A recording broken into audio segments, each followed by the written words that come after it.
প্ৰথম কথা মই ক'ব বিচাৰিছোঁ যে এনেকুৱা ঘটনা আজি নহয়, আমি আগতেও এনেকুৱা ঘটনা শুনিছোঁ যে কোনোবাই অমুক কিমান কোটি টকা লৈ পলালে, কোনোবাই ইমান কোটি টকা লৈ পলাইছে। গতিকে এনেকুৱা পলায়নকাৰী এনেকুৱা ধৰণৰ প্ৰবঞ্চকৰ ঘটনা আমি আজি নহয় বহুত আগৰ পৰাই শুনি আহিছোঁ। গতিকে মই ভাবোঁ আচলতে আমাৰ দায়িত্ব, আমি নিজে দায়িত্বশীল হোৱাটো খুব দৰকাৰী। পটককৈ নিজৰ সাঁচতীয়া ধনখিনি তেনেকৈ কাৰোবাক নজনাকৈ, বেকগ্ৰাউণ্ড নজনাকৈ আগবঢ়াই দিয়াটো আমাৰ ভুল আচলতে। আৰু ক'ভিডৰ পাছত ইতিমধ্যে খুব ক্ৰাইমবোৰ বাঢ়িছে বুলি আমি নিজেও জানো।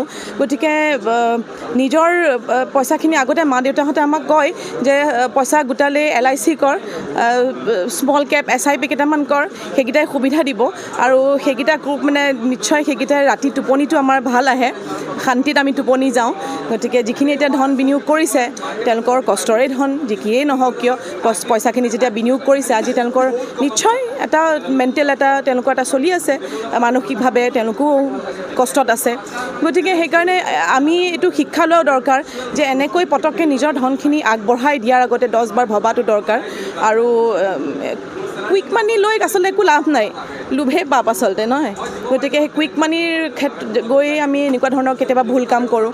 আৰু তেনে ক্ষেত্ৰত এনেকুৱা ধৰণৰ ধৰক ঘটনাবিলাক ঘটে, এই প্ৰবঞ্চকৰ যিটো ঘটনা এতিয়া ঘটি আছে। আৰু মই ভবা নাছিলোঁ যে এনেকুৱা এটা যে হ'ব, ভবা নাছিলোঁ। কাৰণ এতিয়া ফেচবুক খুলিলেই খালি চুমি বৰা দেখি থাকোঁ। গতিকে ভবা নাছিলোঁ। আৰু যদি তেওঁ দোষী সাব্যস্ত হয়, নিশ্চয় আইন আছে, আইনে নিজৰ ব্যৱস্থাখিনি গ্ৰহণ কৰিব। কিন্তু মই ভাবোঁ তাৰ আগতে আমি নিজে সচেতন হোৱাটো খুব জৰুৰী, সাংঘাতিক জৰুৰী। আৰু এনেকুৱা ঠগ প্ৰবঞ্চকৰ জালত নপৰিলে ভাল। আৰু মই এটা কথাই ক'ম, নিজে যদি নিজৰ ধন আছে আপোনালোকে সেই সৰুকৈ LIC এটা কৰক, SIP এটা কৰক, শুবলৈ পাৰিব, এটলিষ্ট টোপনিটো ভাল আহিব। প্ৰথম কথা মই ক'ব বিচাৰিছোঁ যে এনেকুৱা ঘটনা আজি নহয়, আমি আগতেও এনেকুৱা ঘটনা শুনিছোঁ যে কোনোবাই অমুক কিমান কোটি টকা লৈ পলালে, কোনোবাই ইমান কোটি টকা লৈ পলাইছে। গতিকে এনেকুৱা পলায়নকাৰী এনেকুৱা ধৰণৰ প্ৰবঞ্চকৰ ঘটনা আমি আজি নহয় বহুত আগৰ পৰাই শুনি আহিছোঁ। গতিকে মই ভাবোঁ আচলতে আমাৰ দায়িত্ব, আমি নিজে দায়িত্বশীল হোৱাটো খুব দৰকাৰী।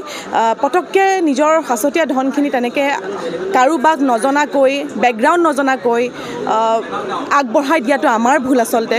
আৰু ক'ভিডৰ পাছত ইতিমধ্যে খুব ক্ৰাইমবোৰ বাঢ়িছে বুলি আমি নিজেও জানো।